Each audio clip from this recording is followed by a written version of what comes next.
नमस्कार विद्यार्थी मित्रांनो प्रत्येक विद्यार्थ्याला म्हणजे जे 12वी सायन्सला आहेत,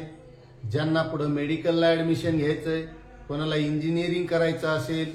किंवा एखाद्या वेळेस एखादा विद्यार्थी नोकरीला लागला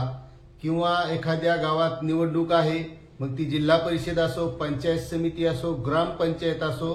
प्रत्येकाला जात पडताळणी करावीच लागते। आता प्रत्येकाला म्हणजे ज्यांना गरज आहे त्यांना जात पडताळणी करावी लागते आणि जात पडताळणी करण्यासाठी इतके डॉक्युमेंट लागतात की जे आपल्या कुटुंबातील व्यक्ती आहेत त्या कोणत्या तरी व्यक्तीचा एक महसुली पुरावा लागतो, शैक्षणिक पुरावा लागतो किंवा जात पडताळणी लागते किंवा जात प्रमाणपत्र लागतं, अशी बरीच कागदपत्र लागतात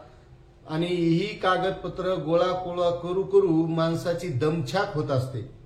आणि ही सर्व कागदपत्र करून सुद्धा आपल्याला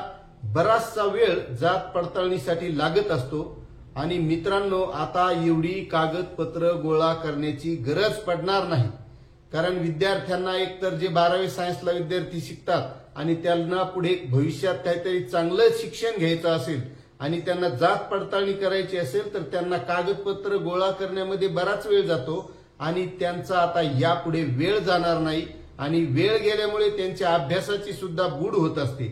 त्यामुळे अशा विद्यार्थ्यांसाठी महत्वाची माहिती आहे आणि मित्रांनो, यापुढे आता एवढी कागदपत्र गोळा करण्याची गरज पडणार नाही आणि त्या संबंधीची सविस्तर माहिती आपण आजच्या व्हिडिओमधून घेणार आहोत। तत्पूर्वी मित्रांनो, तुम्हाला एक विनंती आहे की महामराठी या युट्यूब चॅनलमध्ये आपलं स्वागत आहे। तुम्ही जर आपल्या चॅनलवर नवीन असाल तर चॅनलला सबस्क्राईब करा, कारण आपण या चॅनलच्या माध्यमातून शैक्षणिक माहिती, नोकरी विषयक माहिती आणि व्यवसाय विषयक माहिती आणत असतो। तर मित्रांनो,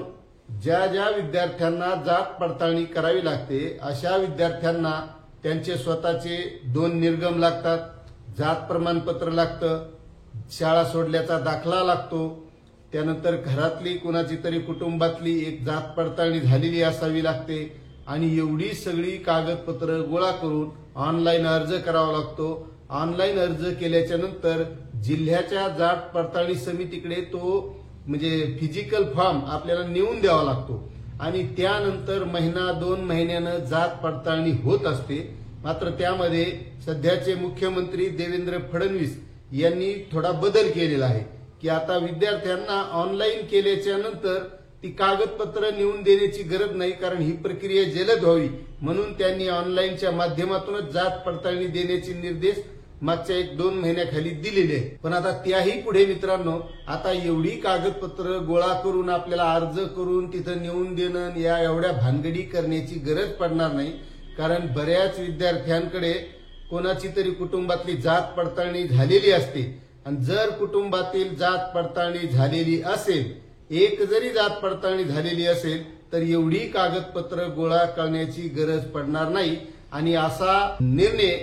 नागपूरच्या उच्च न्यायालयाच्या खंडपीठाने दिलेला आहे। कारण एका विद्यार्थ्याला अशीच अडचण आली होती, त्या विद्यार्थ्याला जात पडताळणी समितीने त्याचा अर्ज खारिज केला होता, मग त्या विद्यार्थ्यानं नागपूरच्या खंडपीठात उच्च न्यायालयात याचिका दाखल केली आणि त्यावर न्यायालयाने निर्देश दिले की एक जर कुटुंबातली जात पडताळणी असेल तर त्या विद्यार्थ्याला किंवा त्या व्यक्तीला इतर जास्तीचे कागदपत्र असण्याची गरज भासू नये आणि त्याला 1 महिन्याच्या आत जात पडताळणी देण्याचे निर्देश दिलेले आहेत आणि त्यामुळे यापुढे जास्तीचे कागदपत्र गोळा करण्याची, आपला वेळ वाया घालण्याची, विद्यार्थ्यांना असो किंवा ज्यांना निवडणूक लढवायची आहे अशांना असो किंवा काही नोकरीला लागले आहेत ज्यांना जात पडताळणी लागते तर त्यांना एवढे कुटाणे करण्याची गरज पडणार नाही। कुटुंबातील एक जरी जात पडताळणी प्रमाणपत्र असलं तर त्याला आता यापुढे जात पडताळणी प्रमाणपत्र मिळेल, अशी ही माहिती होती। आपल्याला माहिती कशी वाटली नक्कीच कमेंट करा आणि चॅनलवर नवीन असाल तर सबस्क्राईब करा, लाईक करा आणि ही माहिती प्रत्येक विद्यार्थ्यापर्यंत शेअर करा। धन्यवाद।